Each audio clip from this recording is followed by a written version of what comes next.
100% USAP, l'émission de l'Adep qui suit l'actu des 100 skieurs de Perpignan qui évolueront en top 14 la saison prochaine. 100% USAP, ça y est Hugo, c'est terminé. Les joueurs de Franck Azema ont enfin gagné à l'extérieur cette saison. Ils l'ont fait face à Grenoble samedi lors de l'Access Match. Ouais, c'est ce qu'on disait avant le match la semaine dernière. S'il y avait un match à gagner à l'extérieur cette saison, c'était celui-là.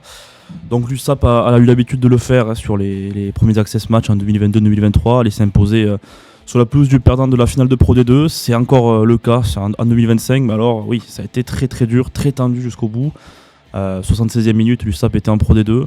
Elle a réussi à avoir un peu la chance de décrocher cette mêlée, cette pénalité que Tommy Allan a passé entre les poteaux à 3 minutes de la fin. Et on va pas dire que c'est un miracle que l'USAP reste en top 14 parce que c'est pas vrai, mais c'est vrai que voilà, ça a été très compliqué pendant le match. Grenoble a eu la possession, Grenoble a dominé, mais les Catalans ont fait le dos rond. Ils n'ont pas craqué en défense comme beaucoup de fois cette saison. Et au final, ils ont eu cette pénalité à la fin qui leur permet de gagner cet Access Match. Mais c'est vrai qu'à 5 minutes de la fin, tout le monde se voyait en Pro D2, les joueurs aussi, donc ça a été assez compliqué mentalement. Alors on a eu tout un petit groupe de l'Indépendant qui a fait le déplacement pour prendre la température sur le terrain. Est-ce que tu peux nous dire un mot justement sur le soutien indéfectible du public catalan ? Il a été génial, comme d'habitude, notamment l'avant-match. Beaucoup de supporters qui ont dit que ça faisait longtemps qu'ils n'avaient pas vu une arrivée comme ça. Alors il n'y avait que entre guillemets 2500 Catalans par rapport aux 4000 d'il y a 2 ans. Mais c'était 2500 personnes qui étaient chauffées à blanc comme d'habitude. Qui s'étaient rassemblés depuis midi dans le parc à côté du stade pour faire griller, pour se rassembler, pour commencer à chanter.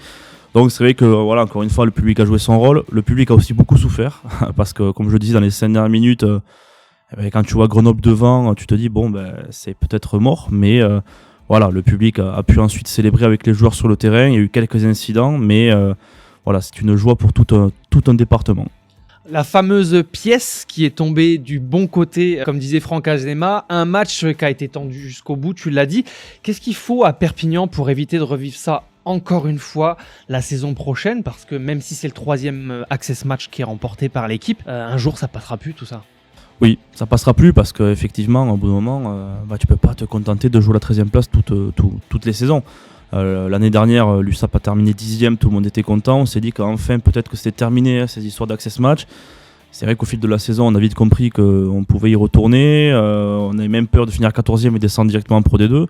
Donc effectivement, oui, tout le monde a envie d'éviter cette place. Maintenant, l'USAP n'a pas gagné à l'extérieur cette saison, donc forcément c'est compliqué pour pouvoir marquer des points au classement, même si elle a terminé qu'à un petit point du Stade français.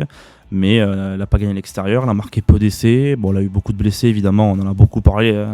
Ça aide pas. Quand t'es Perpignan, quand t'as le 13e budget, t'as pas un effectif pléthorique. Donc oui, effectivement, la saison a été loupée, elle est décevante par rapport à l'objectif qui avait été donné en début de saison de jouer pourquoi pas le top 8. Maintenant, le bilan va être fait par le président, par le manager, par tout le staff pour éviter de vivre une nouvelle saison galère et pourquoi pas enfin vivre un exercice de top 14 où tu finis dans le haut du tableau ou au moins dans le milieu du tableau sans trembler jusqu'à la dernière seconde de l'Access. Ce fameux bilan, justement, on aura certainement l'occasion de le faire à l'Indépendant puisque l'exercice 2024-2025 de top 14 est terminé. Est-ce que tu peux nous dire un peu comment va se dérouler l'été ? Est-ce qu'on aura du coup l'occasion de se retrouver dans l'émission avant la reprise ? Oui, on pourra faire déjà un bilan un peu plus poussé sur la saison. On pourra aussi parler du recrutement qui n'est pas forcément terminé encore à Perpignan. Maintenant, les joueurs vont partir plusieurs semaines en congé. Ils seront de retour à l'entraînement le 16 juillet dans leur tout nouveau centre d'entraînement du côté de la Plaine des Jeux. Ça y est, les préfabriqués du Parc des Sports, c'est terminé. Donc ça, c'est une bonne nouvelle aussi pour l'USAP. Ça veut dire que le club évolue, le projet USAP évolue. C'est pour ça aussi que c'est important que l'USAP se maintienne parce que c'est vrai que si elle était descendue en Pro D2 et qu'elle avait dû inaugurer son nouveau centre d'entraînement en 2e division, ça aurait été un peu plus compliqué. Donc ça, c'est dans un mois déjà la reprise. Il y aura 2 matchs amicaux contre Toulon et Montpellier le 29 et 29 août au stade Aimé Giral. Et la reprise du top 14 sera le 5 ou 6 septembre à l'extérieur où Aimé Giral s'en levera au début du mois de juillet. Mais en tout cas, maintenant c'est plusieurs semaines de congé pour les joueurs et c'est bien mérité. Très bien Hugo, écoute, pour terminer, on tient à remercier tous les supporters Sankéor qui partagent l'actu de l'USAP qui est produite par l'Indépendant, que ce soit les articles sur l'indépendant.fr, les capsules vidéo, les podcasts. Je vous rappelle d'ailleurs que vous pouvez retrouver cette émission 100% USAP sur toutes les plateformes de streaming et sur YouTube. Merci Hugo. Merci à tous.